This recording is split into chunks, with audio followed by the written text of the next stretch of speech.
हो गया। चलो देखो बाबू, देखो रीड तक बता दिए थे कि अगर आपका फंडामेंटल राइट्स का वायलेशन होगा, अगर आपके मौलिक अधिकार की हनन होती है, तो सुप्रीम कोर्ट और हाई कोर्ट को रीट जारी मतलब याचिका जारी करने का अधिकार होता है। ठीक है, सब बता दिए थे किस अनुच्छेद के द्वारा सुप्रीम कोर्ट और किस अनुच्छेद के द्वारा हाई कोर्ट रीट जारी करती है। ठीक है ना, मौलिक अधिकार आपका खत्म हो गया था पूरा का पूरा। अब मौलिक अधिकार कितने में? भाग 3 में। अब हम लोग किस में आएंगे? भाग 4। देखिए भाग कितना? 4। ठीक है ना बेटा। अच्छा आर्टिकल कितना बेटा? आर्टिकल हो गया 36 से 51। ठीक है ना। देखिए बाबू देखो, भाग कितना हो गया? 4। आर्टिकल 36 से 51। अच्छा इसका नाम है directive principle of state policy, DPS. क्या नाम है? डीपीएस। हिंदी में बोला जाए बेटा तो राज्य के नीति निर्देशक यही ना बाबू। देखो इसको इंग्लिश में बोला जाता है directive principle of state policy, राज्य के नीति निर्देशक तत्व। यह भारतीय संविधान में कहाँ पे है? भाग 4 में, अनुच्छेद 36 से 51। इसका स्रोत क्या है? कहाँ से लिया गया है? तो देखो इसको दो, आयरलैंड एवं स्पेन। आयरलैंड है स्पेन। इसका कहानी सुन लो क्या है। बना कहाँ पे था? गया कहाँ पे? भारतीय संविधान में कहाँ से शामिल किया गया? आयरलैंड। भारतीय संविधान में शुरू में नहीं था, इसको शामिल किया गया है। कौन सा संशोधन बेटा? 42वां। कौन सा संशोधन? 42वां। ठीक है ना। अच्छा 42वां संविधान संशोधन कब हुआ था? 1976। इतना चीज अभी से। ठीक है ना। भाग कितना है? 4। भाग 4 भाग 4 भाग 4 भाग 4। अनुच्छेद 36 से 51, 36 से 51, 36 से 51, 36 से 51। स्रोत पहला आयरलैंड, पहला आयरलैंड, पहला आयरलैंड, पहला आयरलैंड, दूसरा स्पेन, दूसरा स्पेन, दूसरा स्पेन। अच्छा संशोधन 42वां, संशोधन 42वां कब? 1976। 1976। कितना कंप्लीट? जो बेसिक चीज कंप्लीट हो गया, कोई दिक्कत? अभी राज्य के बारे में समझो। ये जो राज्य है ना बेटा, इसका मतलब बिहार, यूपी, झारखंड, मध्य प्रदेश और छत्तीसगढ़ नहीं होता है। ये राज्य का मतलब देखो क्या होता है। राज्य की मतलब होती है संस्थाएं। क्या होती है? संस्थाएं। जैसे बीपीएससी अपने आप में क्या है? एक संस्था है। यूपीपीसीएस अपने आप में क्या है? संस्था है। जेपीएससी अपने आप में क्या है? संस्था है। रेलवे बोर्ड अपने आप में क्या है? संस्था है। आरबीआई अपने आप में क्या है? संस्था है। जैसे मान लो आरबीआई आज घोषणा कर दे कि ऐसा है कि वो जो बैगनी कलर का 2000 का नोट है वो बैगनी कलर का नहीं, मैजेंडा कलर होता है। बैगनी नहीं, मैजेंडा होता है। कैसा होता है? मैजेंडा कलर। अब वैसा कलर का ना होके लाल कलर का होगा तो उसको कोई रोकने वाला है? वो एक संस्था है, अपना चला देगा। ठीक है ना। जैसे मान लो अभी बिहार सीजीएल का एग्जाम होने वाला है, बिहार सचिवालय सहायक का। तो बिहार सचिवालय सहायक का डेट था यही नवंबर में था। नवंबर में 24-26 था ना, यही था। तो बढ़ा कर दिया दिसंबर में 22-24, ऐसे कुछ किया हुआ है। ठीक है ना। तो वह एक संस्था है, वो अपना डेट बढ़ा दिया। ठीक है ना। अगर ज्यादा कुछ हो सकता है, अगर कोई उस पर कंप्लेन करेगा तो कोर्ट सिर्फ यह पूछ सकता है कि हाँ आप बताएं कि आपने ऐसा क्यों किया, आपने डेट क्यों बढ़ाया। बहुत सारी बातें बोल देगा कि मेरे पास सीट उपलब्ध नहीं हो पाया, सेंटर नहीं मिला, या हम अभी उस कंडीशन में नहीं एग्जाम को ऑर्गेनाइज कर पाए, बच्चे बहुत ज्यादा थे, हमारी उतनी उम्मीदें नहीं थी कि इतने बच्चे आ पाएंगे, पर बच्चे ज्यादा आए। कोर्ट उस पर दबाव नहीं बना सकता है, कोर्ट सिर्फ पूछ सकता है। अब पूछ करके आपको कोर्ट जवाब दे देगा कि देखिए ऐसा ऐसा प्रॉब्लम है, कभी ना कभी एग्जाम होगा, थोड़ा उनको वक्त दिया जाए। ठीक है ना। जैसे इलेक्ट्रिसिटी बोर्ड अपने आप में क्या है? स्टेट है। ठीक है ना। रेलवे बोर्ड अपने आप में क्या है? स्टेट है। यूनिवर्सिटी अपने आप में क्या है? स्टेट है। ऐसा समझना। जिससे देखो मगध यूनिवर्सिटी बच्चों का भविष्य बर्बाद कर रही है। 3 साल का डिग्री 5 से 6 साल में, 3 साल वाली मतलब मान लीजिए कि आप 3 साल में आपका कंप्लीट हो जाना चाहिए था, पर 3 साल वाली डिग्री कितने साल में दे रही है? 5 साल में। तो 2 साल का वैकेंसी तो आपका क्या है? मान लीजिए 2 साल के बीच में एसआई का वैकेंसी आ जाए, बिहार सचिवालय सहायक की वैकेंसी आ जाए, या अदर किसी का भी वैकेंसी आ जाए, कोई ग्रेजुएशन लेवल पे हो, तो आपकी तो कैरियर खत्म। 2 साल तो आप भर नहीं सकते क्योंकि आपके पास ग्रेजुएशन की डिग्री नहीं है। तो यह क्या है? स्टेट है। इस पे कोई कुछ कर रहा है, बच्चे लोग उठते हैं, हंगामा करते हैं, कुछ उधर से वीसी का वक्तव्य आ जाता है, फिर बच्चे शांत हो जाते हैं। ऐसा समझना। हालांकि ये गलत है, ऐसा नहीं होना चाहिए। ससुरा जब तुम काहे को वीसी हो रहे, तू नली में नाक डुबा के मर गया, तो इतने बच्चों का लाइफ बर्बाद कर रहा है, कैसे किसी के बच्चे को लाइफ बर्बाद कर सकते हैं? आपके भी तो बच्चे हैं। Think about the other children. दूसरे बच्चे के बारे में सोचिए जिनकी लाइफ आप स्पॉइल कर रहे हैं। आपका काम क्या है? आपका काम यही है कि आप अच्छा सी यूनिवर्सिटी को संचालित करें, आप अच्छे सही समय पे बच्चों का एग्जाम ऑर्गेनाइज करें। ठीक है ना। आप पारदर्शिता बरतें, एग्जाम में चीटिंग ना होने दें, आप ऐसा करें कि रेगुलर क्लास हो, ताकि जो बच्चे जिस स्ट्रीम से ग्रेजुएशन कर रहे हैं उनका कम से कम स्ट्रीम स्ट्रॉन्ग हो, है ना। मगध यूनिवर्सिटी, वीर कुंवर यूनिवर्सिटी, जितनी भी यूनिवर्सिटियाँ हैं इधर, इसमें ऐसी कोई व्यवस्था नहीं है। बच्चे एडमिशन ले लेते हैं, एडमिशन लेकर आराम से घर में पढ़े रहते हैं। एक साल का एग्जाम 2 साल में होता है, दूसरा साल का एग्जाम चौथा साल में होता है, तीसरा साल का एग्जाम 5वां साल में होता है। आराम से बच्चों का 3 साल का कोर्स 6 साल में खत्म हो रहा है। सरकार भी क्या है, कान में तेल डाल के सोई हुई है। सरकार के भी कान पे कोई जू रेंगने वाला नहीं है। और यही बोलते हैं कि सरकार बोलती है कि हम विकासवादी सरकार है। फॉरगेट इट, राजनीति की बातें हमें नहीं करनी है, हमें पढ़ना है राज्य के बारे में। तो राज्य क्या होता है समझ में आ गया ना।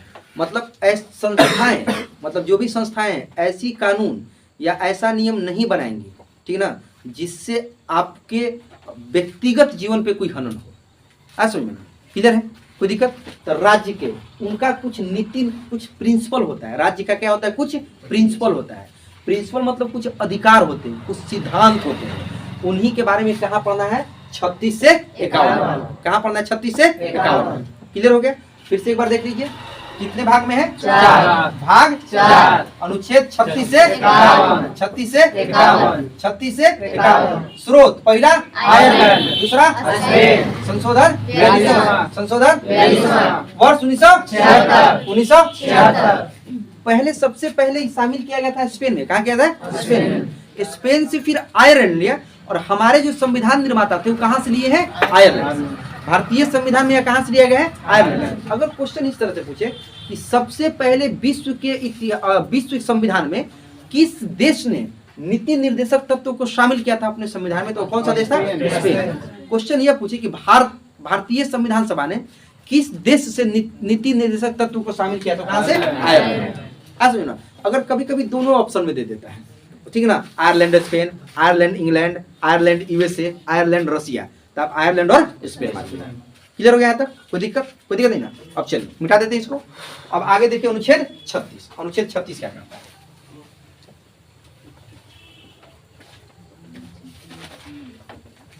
देखो बेटा।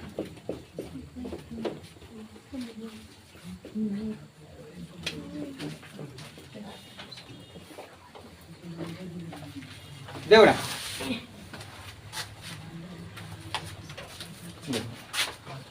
क्या है अनुच्छेद 36। यह कहता है इसमें मतलब परिभाषा है, नीति निर्देशक तत्व क्या है, परिभाषा। परिभाषा मतलब हो गया सामाजिक एवं आर्थिक लोकतंत्र। देख समझिए से, सामाजिक एवं आर्थिक लोकतंत्र। लोकतंत्र का मतलब क्या होता है, बराबरी। क्या होता है, बराबरी। ना कोई ऊपर ना कोई नीचे, सभी लोग लोकतंत्र में क्या होते हैं, बराबर होते हैं। ऐसा होता है क्या कि मान लीजिए हम मंत्री के बेटे हैं तो मेरी वोट की वैल्यू ज्यादा होगी, आप किसान के बेटे तो आपकी वोट की वैल्यू कम होगी। कोई पैसा वाला है तो उसकी वोट की वैल्यू ज्यादा होगी, जो पैसा वाला नहीं होता उसकी वोट की वैल्यू कम होगी। ऐसा होता है नहीं। लोकतंत्र पे 1 वोट इक्वल टू 1 वैल्यू। जिसका वोट है सभी के वोटों का वैल्यू क्या होता है, बराबर होता है। अनुच्छेद 26 कहता है सामाजिक एवं आर्थिक लोकतंत्र। कहने का मतलब हुआ कि आप ऐसा देखिए, आप ऐसा नियम बनाएंगे जिससे समाज में समानता है। क्या है, समानता है। मतलब देखो, सामाजिक मतलब क्या हो गया, समाज। क्या हो गया, समाज। आर्थिक मतलब क्या हो गया, वित्तीय। और लोकतंत्र मतलब बराबर। आप ऐसी नियम कानून बनाएंगे, आप ऐसा कुछ करेंगे जिससे समाज में क्या हो, समानता हो, भेदभाव नहीं हो, ठीक ना। तो अनुच्छेद 36 क्या करता है, राज्य के नीति निर्देशक तत्व का परिभाषा देता है। क्या देता है, परिभाषा। अनुच्छेद 36 में क्या, अगर आपसे क्वेश्चन पूछा सामाजिक एवं आर्थिक लोकतंत्र की व्याख्या किस अनुच्छेद में, तो अनुच्छेद 36 में। या अगर आपसे क्वेश्चन पूछेगा कि राज्य के नीति निर्देशक तत्व की व्याख्या किस अनुच्छेद में किया गया है, 36 में, जिसमें कहा गया सामाजिक एवं आर्थिक लोकतंत्र। मतलब सामाजिक परिदृश्य और आर्थिक परिदृश्य सभी लोग आपस में क्या होंगे, बराबर होंगे। क्या होंगे, बराबर होंगे। याद रखना, आप ऐसा कोई भी राज्य ऐसा कोई भी कानून नहीं बनाएंगे जिससे आपस की समानता खत्म हो जाए। कहने का मतलब, मान लो कि ऐसा इलेक्ट्रिसिटी बोर्ड, देखो क्या करती है इलेक्ट्रिसिटी बोर्ड। इलेक्ट्रिसिटी बोर्ड किसी किसी का बिल भेज देती है 1-1 लाख का, किसी किसी का भेज देती है 50-50 हजार का। लोग क्या होगा, उससे क्या होगा, आर्थिक लोकतंत्र खराब हुआ कि नहीं हुआ, हुआ कि नहीं, ठीक है ना। तो कोई भी राज्य ऐसा काम नहीं करेगी, कोई भी संस्था ऐसा काम नहीं करेगी जो समानता क्या हो, मतलब समानता की व्यवस्था बिगड़ जाए। ऐसा समझे ना, समानता खत्म हो जाए। ऐसा आप ऐसा कोई भी कानून नहीं बनाएंगे जिससे आपसी समानता क्या हो, खत्म हो। इसलिए अनुच्छेद 36 कहता है सामाजिक एवं आर्थिक लोकतंत्र, ठीक है ना। जैसे आपका देखिए, आपका भविष्य बर्बाद हो रहा है, ठीक ना, भविष्य से बर्बाद हो रहा है। आप 3 साल का ग्रेजुएशन कितने साल में कर रहे हैं? 5 साल में। आपके पास बराबरी है? बराबर नहीं। आप क्या है, आपके साथ हनन हो रहा है कि नहीं हो रहा है, ठीक है ना। तो अब देखो अनुच्छेद 37 कहा जाता है, देखो अनुच्छेद 37 समझ लो, सब समझ में आएगा। कहता है कि इसकी सुनवाई सुप्रीम कोर्ट में भी नहीं हो सकती। अगर इसकी सुनवाई देखो सुनो, अनुच्छेद 37 कहता है कि राज्य के नीति निर्देशक तत्व में जितने भी चीज हैं, अर्थात अनुच्छेद 36 से 51 में जितने भी चीजों का व्याख्या किया गया है, यह कोर्ट द्वारा लगाने के लिए बाध्य नहीं किया जा सकता। अर्थात कोर्ट में इसकी सुनवाई नहीं हो सकती। और कोर्ट में इसकी सुनवाई होती इसमें बहुत सारा चीज है, ठीक ना। इसमें देखो, इसमें है आर्थिक समानता, इसमें है सामाजिक समानता, इसमें है कि मतलब प्रसूति का मदद, मतलब डिलीवरी वाली महिलाओं को हेल्प करो। बहुत सारी ऐसी चीजें जिसमें व्याख्या किया गया है, आगे चल जब बताएंगे, ठीक ना। अगर इन सब चीजों को कोर्ट द्वारा लागू कराया जाए तो पूरा देश ही गरीब हो जाएगा, है समझना। इसीलिए अनुच्छेद 37 कहता है कि राज्य के नीति निर्देशक तत्व को आप राज्य के नीति निर्देशक तत्व सुप्रीम कोर्ट में हियरेबल नहीं है। हियरेबल मतलब सुप्रीम कोर्ट इसमें कार्रवाई नहीं कर सकती, समझना। आप इस आधार पर सुप्रीम कोर्ट में नहीं जा सकते हैं कि यह राज्य के नीति निर्देशक तत्व में लिखा गया है, तो ये अधिकार हमें मिलना चाहिए। अगर मिलना चाहिए तो आगे हम पढ़ाएंगे समान वेतन, समान कार्य के लिए समान वेतन। तो क्यों नहीं मिल जा रहा है समान कार्य के लिए समान वेतन? देखो अभी बताएंगे कितने तरह के टीचर हैं, अलग अलग सैलरी है कि नहीं। पुराने वाले टीचर का सैलरी देखना 80,000, 90,000, 1 लाख होगा। और नए वाले टीचर को देखो 20,000, 22,000 सैलरी है। तो काम तो वही कर रहे हैं। ऐसा थोड़ी कि पुराने वाले टीचर 24 घंटा में 18 घंटा पढ़ा रहे हैं, नहीं पढ़ा रहे। वो भी 8 घंटा पढ़ा रहे हैं, ये भी 8 घंटा पढ़ा रहे हैं, पर सैलरी क्या है, दोनों की अलग अलग है। तब पूरा नए वाले टीचर इस आधार पे केस नहीं कर सकते हैं सामान्य कार्य के लिए समान वेतन। क्यों? क्योंकि अनुच्छेद 37 आपका हाथ बांध दिया है कि राज्य के नीति निर्देशक तत्व में जितने भी अनुच्छेद हैं उसकी सुनवाई के लिए सुप्रीम कोर्ट बाध्य नहीं है। मतलब सुप्रीम कोर्ट बाध्य नहीं है। सुप्रीम कोर्ट उस पर कोई फैसला दे भी सकता है, बाध्य नहीं है। जो होगा उचित कार्रवाई करेगा, लेकिन बाध्य नहीं है कि फैसला देना ही देना है। ऐसा सुप्रीम कोर्ट बाध्य नहीं।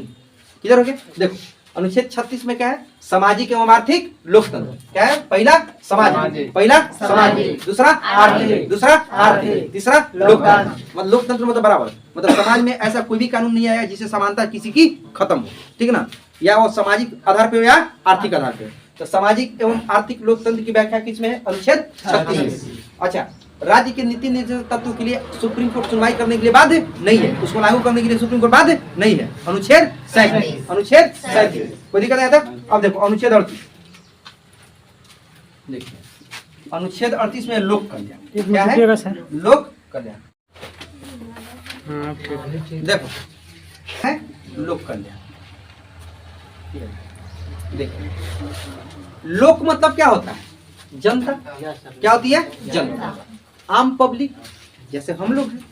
हमारे कल्याण के लिए उठाए गए कदम इसमें आते हैं अनुच्छेद 38। लोक कल्याण जैसे हॉस्पिटलिटी का व्यवस्था करना, सरकारी हॉस्पिटल की व्यवस्था सरकार कर रही है ना, लोक कल्याण है। सरकार की मर्जी, करे भी ना भी करे, आप उस पर फोर्स नहीं कर सकते, आप उस पर दबाव नहीं बना सकते। क्यों? क्योंकि अनुच्छेद 37 कहता है कि राज्य के नीति निर्देशक तत्व की सुनवाई सुप्रीम कोर्ट लागू करने के लिए सुप्रीम कोर्ट भी बाध्य नहीं है। ऐसा में ना, तो यह सरकार पे डिपेंड है। सरकार करे भी लोक कल्याण, ना भी करे। जैसे फ्री का राशन, बहुत सारे लोग इसमें लेते होंगे, लेते हैं ना फ्री का राशन। फ्री का ई लेते हैं, क्या बोलता है, किरासन तेल लेते हैं ना। पहले फ्री का चीनी मिलता था, कोटा में मिलता था ना, फ्री का चीनी आता था, किरासन तेल आता था, चावल आता है, अभी गेहूं आता है कि नहीं, ठीक है ना। तो इस सरकार देने के लिए बाध्य नहीं है, अभी सरकार की मर्जी है, दे रही है। कल सरकार का खजाना खाली होगा, सरकार इसको बंद कर देगी। ऐसा में ना, तो लोक कल्याण जैसे हॉस्पिटलिटी की व्यवस्था, राशन की व्यवस्था, शिक्षा की व्यवस्था जो सरकार कर रही है, ठीक ना। हालांकि शिक्षा की व्यवस्था तो मौलिक अधिकार में चला गया, वो तो सरकार को करना ही करना है, उसके लिए सरकार बाध्य है। ऐसा में ना, पर ये सब जो व्यवस्था है, इस सब के लिए सरकार बाध्य नहीं है। सरकार अपना आर्थिक स्थिति देखेगी कि हमारे पास पैसे हैं या नहीं है। अगर है तो ठीक है, नहीं है तो कोई बात नहीं। अभी पैसे हैं तो राशन दे रहे हैं, अभी पैसे खत्म हो जाएंगे तो हम आपको राशन नहीं देंगे। कोई सुनिए, आप कुछ कर नहीं सकते। किधर है कोई दिक्कत? देखो अनुच्छेद 36 क्या हो गया? सामाजिक एवं आर्थिक लोकतंत्र। अनुच्छेद 37 हो गया कि डीपीएसपी देखो directive principle of state policy को लागू करने के लिए सुप्रीम कोर्ट बाध्य नहीं है, अर्थात सुप्रीम कोर्ट में इसकी सुनवाई होगी पर सुप्रीम कोर्ट इसको लागू करवाने के लिए बाध्य नहीं है, या सुप्रीम कोर्ट के बाध्य नहीं है कि आप इसको लागू कर दें। जैसे फंडामेंटल है, अगर कोई भी आपका फंडामेंटल राइट का वायलेशन करता है, कोई भी आपके मौलिक अधिकार का हनन करता है, तो सुप्रीम कोर्ट क्या जारी करती है? याचिका कर दिया ना, पहला बंदी प्रत्यक्षीकरण है ना, परमादेश, अधिकार परीक्षा, उत्प्रेषण, ये सब था ना, है कि नहीं, वो जारी कर रही थी, चल रही थी ना, पर इसका वायलेशन होगा तो सुप्रीम कोर्ट कुछ जारी करने वाली नहीं है। आज सुना, यह सरकार पे डिपेंड होता है, ठीक ना, सरकार दे या ना दे। इसलिए कहा गया कि मौलिक अधिकार किसी व्यक्ति का अधिकार होता है, किसका होता है? व्यक्ति का, जबकि नीति निर्देशक तो पूरे समाज का होता है। क्या होता है? समाज का। आज सुनिए ना, हम दे अथवा ना दे, यह किस पे निर्भर करता है? सरकार। और सरकार कब देगी? जब उसके पास लक्ष्मी जी होंगी, है ना, जब नहीं होंगी तो कहां से देंगे? देंगी नहीं दे पाएंगे, सरकार नहीं दे पाएगी। आज सुनिए ना, तो क्या अर्थीस क्या कहता है? लोक कल्याण। लोक कल्याण का मतलब समझ, लोगों का कल्याण करना, जैसे हॉस्पिटलिटी व्यवस्था बनाना, फ्री का राशन देना, फ्री में बिजली देना, फ्री में पानी देना। अच्छा, जैसे दिल्ली साइड में चले जाए तो फ्री में पानी मिलता है, ताकि वहाँ पानी की बहुत शॉर्टेज है, बहुत क्राइसिस है पानी की, तो वहाँ पानी फ्री में मिलती है, ठीक है ना। इधर जैसे देखो, लोक कल्याण का सबसे अच्छा फायदा उठाने वाला राजनेता अभी तत्काल में कौन है? अरविंद केजरीवाल। बात समझे, बीजेपी हिंदुत्व की करती है कि हम हिंदू मुस्लिम को लड़ाएंगे और सत्ता में बने रहेंगे। कांग्रेस थोड़ा लिबरल है ना, हिंदुत्व है, सॉफ्ट हिंदुत्व है, और ना मुस्लिम की तरफ झुका है उसका, उस सबको लेके चलना चाहती है। अरविंद केजरीवाल सोचे ना कि देखो, अरविंद केजरीवाल क्या सोचा? अरविंद केजरीवाल यह सोचा कि मेरी कोई भी कास्ट वोट बैंक नहीं हो सकती, क्योंकि हिंदू को पकड़ के कौन रखा है? बीजेपी, और कुछ हिंदू और मुसलमान को पकड़ के कौन रखा है? कांग्रेस। तो हम फिर जाएंगे कहाँ? तो वो अलग लीग पे चले गए। किस पे चले गए? लोक कल्याण। हम आपको फ्री में क्या देंगे? बिजली। हम आपको फ्री में देंगे पानी। हम आपको फ्री में देंगे दवाई। हम आपको फ्री में देंगे राशन। आप हमको वोट दीजिए। समझ में ना, तो प्रधानमंत्री को बड़ा खींच बना कि सब फ्री में बांट, रेवड़ी बांट रहा, रेवड़ी। बेवकूफ इंसान, तुम उद्योगपतियों को हजारों हजारों लाखों करोड़ रुपया माफ कर दे रहे हो, वो रेवड़ी नहीं है। अब गरीब किसान को, गरीब इंसान को यदि फ्री में बिजली मिल जाए, फ्री में पानी मिल जाए, फ्री में हॉस्पिटल व्यवस्था मिल जाए, वो रेवड़ी हो गया। यह होता है देश का प्रधानमंत्री। जो मुख में आया वो बक दिया टेलीप्रॉम्प्टर पे पढ़ के, और जहां टेलीप्रॉम्प्टर ऑफ हो जाता लगते हो करने। देखो कि नहीं, कहीं विदेश में गए थे भाषण देने, कहीं इवेंट हो गया, किसी के अध्यक्ष को संबोधित कर रहा था अपना देश का प्रधानमंत्री, और टेलीप्रॉम्प्टर ऑफ हो गया, महोदय मेरा आवाज जा रहा। अरे काहे को इतना भाव बनाते हो यार? तुम्हारे पास नॉलेज नहीं, नॉलेज उतना ही बोलो जितना नॉलेज है। सुन में, अगर जनता को फ्री में कुछ देने रेवड़ी बांटना होता है, तो जो उद्योगपतियों को दे रहे हो, अभी आप सिंपल सब सुन लो, 10 लाख रुपए लोन के लिए आप बैंक में जाओ, यकीन मानो आपके जूते और चप्पल घिस के टूट जाएंगे, आपको लोन नहीं देगा बैंक। और वही उद्योगपतियों को कितना लोन देकर रखा है बताओ। तो जो व्यक्ति लोक कल्याण की बात कर दिया वो बुरा है, उसको उठा के जेल में डाल दो। हद होता है यार, ऐसा थोड़ी होता है। ऐसे तो आप निगेटिव पॉलिटिक्स कर रहे हो। एक ना एक दिन आपका सत्ता खत्म होगा तो फिर आप तरस जाओगे कि सत्ता में आए। और ये लिख के ले लेना, मैं कह रहा हूं ऑन रिकॉर्ड, एक बार अगर बीजेपी सत्ता से हट गई तो आने वाला 40 साल तक फिर पब्लिक उसको वोट देने वाली नहीं है। आपको पता है, हम बेरोजगारी के मामले में एशिया में नंबर 1 पे हैं। हमारे इतना बेरोजगार देश पाकिस्तान भी नहीं है। हम हंगर इंडेक्स जानते हो क्या होता है? हंगर इंडेक्स मतलब भूखमरी से मरने वाले लोगों की सूची में नाइजीरिया से नीचे चले गए। सोच लो, हमसे कहीं बेहतर स्थिति नाइजीरिया की है, और हम नाइजीरिया से नीचे चले गए। विश्व गुरु बनाते बनाते विश्व का सबसे भूखा देश बना दिया हम लोग को। जान लो, अब इन सब बात को बोलोगे तो तुम अरेस्ट हो जाओगे। हमें क्या फर्क पड़ता है? करके डाल दो। मेरा है कौन आगे ना, तब पीछे पड़ गए, है ना, है ना, कोई फर्क नहीं पड़ता है। चलो, लोक कल्याण समझ में आ गया। देखो 36 क्या है? सामाजिक एवं आर्थिक लोक कल्याण। 37 का हो गया सुप्रीम कोर्ट में इसकी सुनवाई नहीं हो सकती। सुप्रीम कोर्ट बाध्य नहीं इसकी सुनवाई करने के लिए, इसको लागू करने के लिए सुप्रीम कोर्ट बाध्य नहीं है। 38 क्या है? लोकतंत्र। अब देखो, अरे सॉरी, लोक कल्याण, लोकतंत्र नहीं बेटा, लोक कल्याण। अब देखो 39 करता है सामान्य कार्य के लिए समान, समान कार्य के लिए समान, समान कार्य के लिए समान। देखो, हालांकि देखो 21 में है, नीति निर्देशक तत्व में है। अगर इसको फंडामेंटल राइट में रख दिया जाता तो जिस टीचर को मिल रहा है 22,000, उस टीचर को भी मिलता 80,000। समझो ना। अब देखो, इस सामान्य कार्य के लिए समान वेतन, किस पे लागू होता है? सरकारी संस्था पे, सरकारी संस्था पे। अच्छा, प्राइवेट स्कूल में कहेंगे कि समान कार्य के लिए समान वेतन तो देगा, हो मार के लात भगा देगा, भाग तोरा नहीं रखेंगे, देगा? दे ही नहीं। बात समझ में, मान लो कि हम किसी स्कूल में जाकर बोलेंगे हमको पढ़ाना है, हमको कितना पैसा दीजिए, तो स्कूल वाला देगा आपके हिसाब से, बोलेगा 15,000 देंगे, 20,000 देंगे, 25,000 देंगे। अगर मेरा पढ़ता है तो हम बोले कि हम भी 8 घंटा पढ़ाएंगे, वो भी पढ़ा रहे हैं 8 घंटा, उनको आप 40,000 दे रहे हैं, हमको आप 25,000 देंगे, तो उस पर कार्रवाई होगा? नहीं होगा। राज्य मतलब सरकारी संस्थाएं, RBI, railway board, UPSC, BPSC, सचिवालय बोर्ड, ये सब होती है संस्थाएं, ठीक ना? उसमें लागू होता है सामान्य कार्य के लिए समान वेतन, पर कोर्ट इसको लागू करने के बाद नहीं है। अनुच्छेद 37, अनुच्छेद 37, सुप्रीम कोर्ट राज्य के नीति निर्देशक तत्व को लागू कराने के लिए बाध्य नहीं है। ऑलरेडी यहाँ पे व्याख्या कर दिया गया। आज में ना क्लियर हुआ? कर दिया गया, नहीं करे?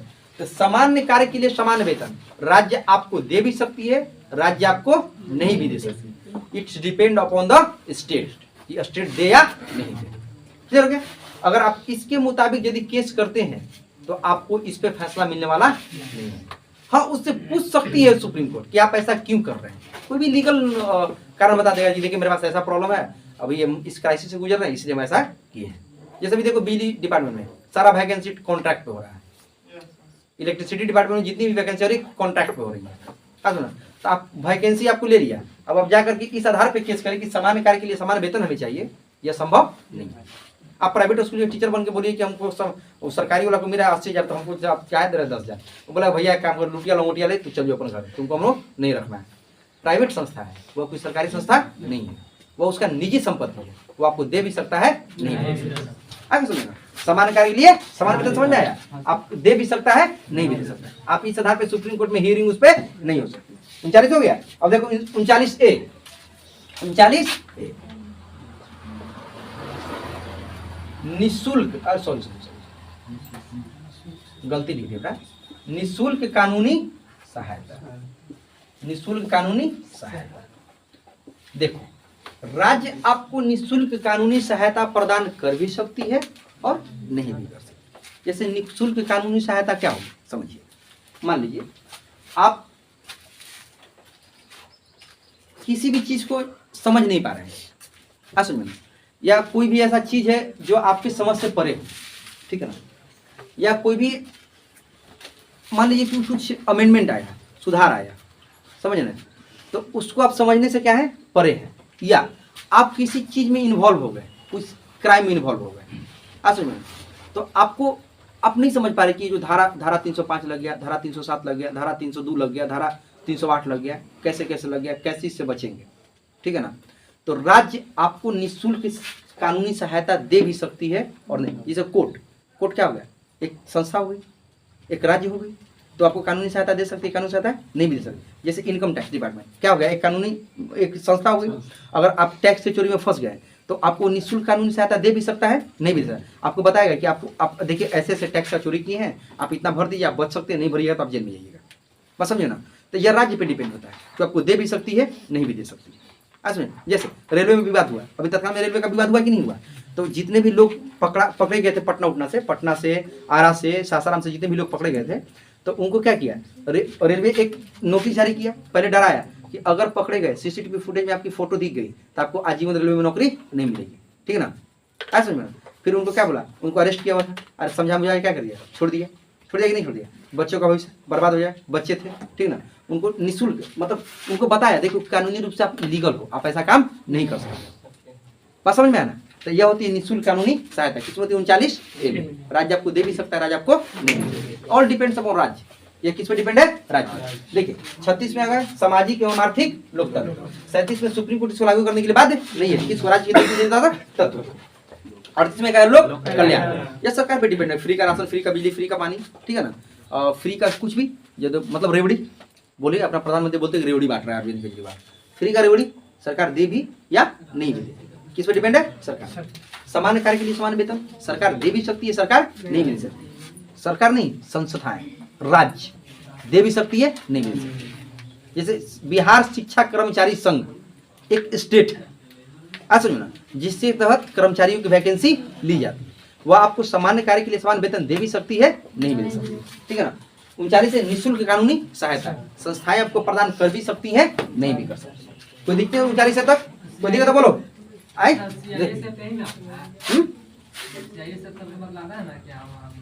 क्या चीज?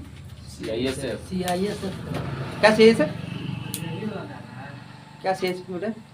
संस्था है, संस्था है। हाँ संस्था है, बोलो बोलो बोलो। मतलब कहूँ मतलब हवाई अड्डा चाहे कौन रहता है सब। हाँ सुनो बता, अब मान लो तुम एयरपोर्ट पे जा रहे हो, ठीक है ना, तो एयरपोर्ट पे तुमको सघन चेक किया जाता है। सुनो, सघन चेक करके आपको बताया जाता है कि आप क्या कैरी कर सकते हैं, क्या कैरी नहीं कर सकते। सुन में ना, तो वह निःशुल्क हो गया, उसके लिए आपसे पैसा थोड़ी मांग रहा है, नहीं मांग रहा है। मान लीजिए आप चेकिंग में पकड़े गए, ठीक है ना, जैसे आप एयरपोर्ट पे जा रहे हैं तो आपका पूरा मतलब कोई सामान माने जो पैकिंग वैकिंग है, कोई फर्क नहीं पड़ता आप कौन हो, ठीक है ना, वो फाड़ेगा पैकिंग और फाड़ करके आपको चेक करेगा क्या है क्या नहीं है, और फिर वापस इसे पैक करके दे देगा आपको, ठीक है ना, आपका नुकसान नहीं होने देगा, ठीक है ना। तो यह राज्य पे डिपेंड है। जैसे अब वीआईपी लोगों के लिए प्रधानमंत्री को चेक करेगा, गृह मंत्री को चेक करेगा, उनके लिए अलग भी वीआईपी पास होता है, बात समझिए, ठीक है ना। हालांकि ये लोकतंत्र में उचित नहीं है, करना चाहिए, लोकतंत्र सबके लिए बराबर है, इधर है। तो वह उस पर डिपेंड है, आपको करे या ना करे, उसके लिए उसको कोई बाध्य नहीं कर सकता है, या आपको कोई बाध्य नहीं किया है कि आप उस पर कंप्लेन करें, ठीक है ना। अब मान लो कि कभी कभी ऐसा होता है, जैसे मान लो कि हम आपको एक बात बताए थे कि हम लोग उस समय हम दिल्ली में गए थे पढ़ने के लिए, 2011 की बात है, ठीक है ना। मेरा एक दोस्त था, तो पहले मेट्रो में सिस्टम क्या था ना कि एक बार टोकन सटाते ना तो एक के बार में पास हुई है, नहीं तो इनवैलिड हो जाता था, पहले सिस्टम था, समझे ना। तो उस सटाया ना बेचारा, तो उसका आगे एक बुजुर्ग व्यक्ति थे, वो बेचारा गते गते करके निकल गया, बात समझे, साइड से निकल गया। अब वो सटा रहा तो सही इनवैलिड हो गया, समझिए। और इतना जल्दी खुलता है, इतना जल्दी बंद होता है कि मतलब तेज हो तो पार हो जाओगे, और थोड़ा सा मतलब आप लेजी हो तो पार नहीं हो पाओगे, समझ में आया? किधर हुआ? तो वो जानते हो वो दिमाग लगा दिया, वो ससुरा नीचे से घुस गया वो नीचे मतलब घुसने लगा है, वो नीचे से घुसे पार हो गया, बस सायरन बजने लगा। किसी भी मेट्रो स्टेशन की सुरक्षा करने की जिम्मेवारी किसकी होती है? सीआईएसएफ की। एयरपोर्ट की जिम्मेवारी करने की किसकी होती है? सीआईएसएफ की। रक्षा करने की जिम्मेवारी, मान लो रेलवे स्टेशन में तो आरपीएफ होती है, ठीक ना।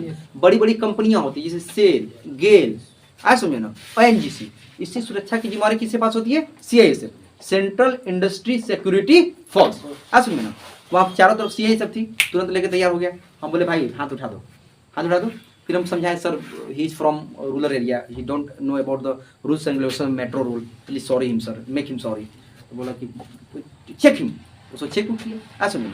तो अब देखो चेक करके उसको बोला देखो दिस इज द रॉन्ग, आप ऐसे नहीं कर सकते। अगर आपका टिकट इनवैलिड हो गया था, आप पार नहीं होते, आप काउंटर पे जाते, आप काउंटर वाला से बोलते, फिर वो चार्ज करके आपको दे देता है, ठीक है ना। अब दे देता, फिर आप वापस चले जाते। तो वह क्या दिया? कानून से सहायता प्रदान किया कि नहीं किया? किया, ऐसा ना। तो उस पर डिपेंड था, वह दे भी सकता था, नहीं भी दे सकता था, दो चार हाथ लगा के छोड़ देता, अगला बार से मत करना। किधर हो गया? किधर हुआ? कोई दिक्कत? अब समझ में बाबू? किधर है ना? अब देखो 40 था ना, 39 कम होता है, 40 देखो, 40 से पंचायत क्या है? देखो समझो, ये वाला समझना, पंचायत वाला समझना, ठीक है ना। देखो 40 पंचायत में क्या करता है? देखो पंचायत जब संविधान बन रहा था तो पंचायत विवाद की बात होती थी, ऐसा ना। विवाद किस लिए बात हुई थी? महात्मा गांधी बोलते थे कि अगर भारत का विकास चाहते हो तो भारत की जो अर्थव्यवस्था है या भारत की जो आत्मा है वो गांव में बसती है। तो अगर गांव का विकास नहीं होगा तो फिर देश का विकास नहीं हो सकता।